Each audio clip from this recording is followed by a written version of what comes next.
प्रदेश कांग्रेस कार्यकारी अध्यक्ष एवं सुजानपुर विधायक राजेंद्र राणा ने सर्किट हाउस में पत्रकार वार्ता में कहा कि गत दिनों विधानसभा क्षेत्र में जल्दबाजी में सरकार के द्वारा उद्घाटन किए जा रहे हैं, क्योंकि आधे अधूरे कामों का उद्घाटन किए गए हैं। राणा ने कहा कि मिनी सचिवालय सुजानपुर का काम अभी अधूरा है और इसके अलावा अन्य कई कामों के उद्घाटन किए गए हैं। उन्होंने कहा कि प्रदेश सरकार के पास पूरी जानकारी है कि इन चुनावों में भाजपा हारने वाली है, इसलिए मुख्यमंत्री सहित मंत्री आधे अधूरे कामों का उद्घाटन कर रहे हैं। राजेंद्र राणा ने कहा कि भाजपा का काम झूठ बोलना है और लोगों को गुमराह करना है। उन्होंने कहा कि आज के समय में महंगाई सिर चढ़कर बोल रही है, लेकिन भाजपा चुप है। उन्होंने कहा कि प्रदेश कर्जे में डूब चुका है और सरकारी रैलियों के लिए अरबों रुपए खर्च किए जा रहे हैं। उन्होंने कहा कि जनता के ऊपर खर्च होने वाला पैसा आज सरकारी रैलियों पर खर्च किया जा रहा है। राजेंद्र राणा ने कहा कि एम्स के बनने पर कांग्रेस भी खुश है, लेकिन प्रधानमंत्री से भी आधे अधूरे एम्स का उद्घाटन करवाया गया है। उन्होंने कहा कि प्रधानमंत्री मोदी को भी पूरी जानकारी नहीं दी गई है, क्योंकि एम्स का उद्घाटन समारोह था और वहीं पूरे प्रदेश के डॉक्टर हड़ताल पर थे। उन्होंने कहा कि भाजपा सरकार ने नई प्रथा शुरू की है, जिसे आधे अधूरे उद्घाटन करवाए जा रहे हैं। वहीं प्रदेश कांग्रेस की टिकट आवंटन पर राजेंद्र राणा ने बताया कि प्रदेश में जल्द ही कांग्रेस टिकटों का आवंटन करेगी और आने वाली 3-4 दिनों में टिकटों के लिए आवंटन होगा।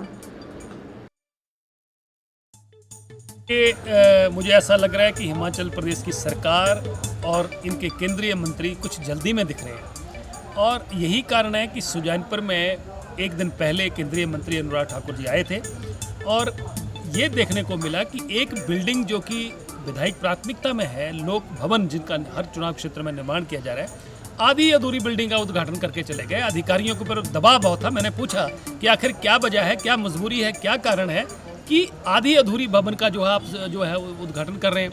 1-2 सड़कें ऐसी, एक चिम्योड़ा गांव के लिए और एक जो है वो उसके साथ ही एक गांव और लगता है झाड़ गांव, जो एक सड़क 10 साल पहले बनी थी और एक 7-7.5 साल पहले सड़क बनी थी।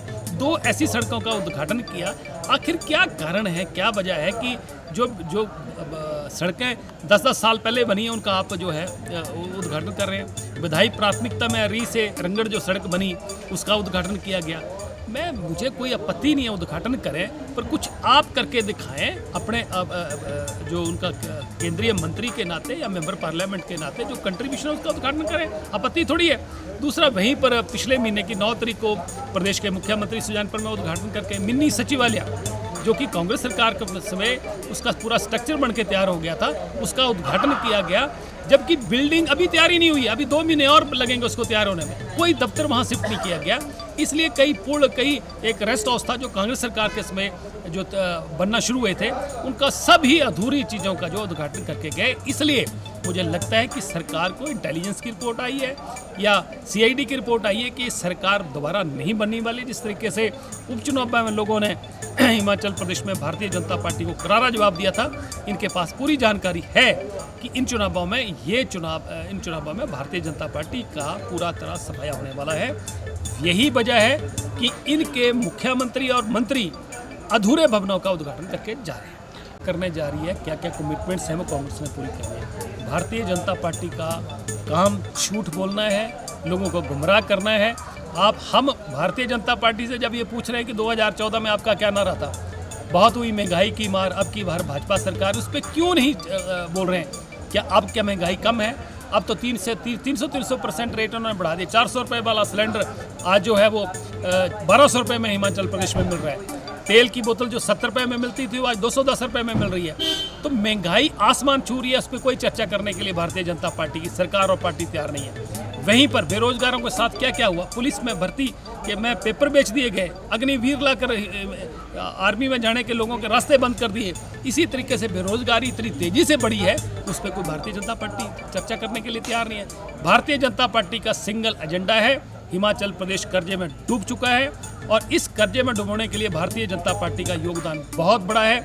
सरकारी रैलियां मतलब रैलियां जो की जा रही है वो सरकार के खजाने से जो है वो अरबों रुपए इन्होंने निकाल के जो है वो रैलियों पे खर्च कर दिया। सरकारी बसें लग रही हैं, एक एक बस में पिछले कल जो नरेंद्र मोदी जी की रैली थी, 3-3 लोग, कहीं 2 लोग, कहीं एक लोग एक एक बस में जा रहा है और सरकार का खजाना दोनों हाथों से लुटाया जा रहा है। जो पैसा सरकार का लोगों के विकास पे लगना था, हिमाचल के विकास में लगना था, वो आज भारतीय जनता पार्टी की सरकारी रैलियों में खर्चा किया जा रहा है, जो कि हिमाचल प्रदेश की जनता के साथ बहुत बड़ा दुख है। मुझे ये कहते हुए खुशी है कि एम्स बन रहा है, पर एम्स का भी जो उद्घाटन प्रधानमंत्री जी के साथ हाथों से करवाया गया, वो भी शायद प्रधानमंत्री जी को पूरी जानकारी नहीं दी गई होगी।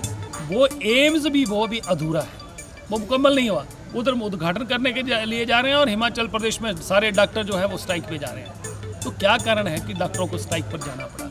इसलिए आधे अधूरे भवन का प्रधानमंत्री से भी उद्घाटन करवाया गया है, जो कि मुझे लग रहा है कि एक नई प्रथा जो है वो शुरू सरकार ने और इस पार्टी ने शुरू की। टिकटें डिक्लेयर होने वाली हैं, मेजॉरिटी टिकट्स जो है वो मुझे लग रहा है कि 9 तारीख तक हमारी पार्टी क्लियर करने वाली है।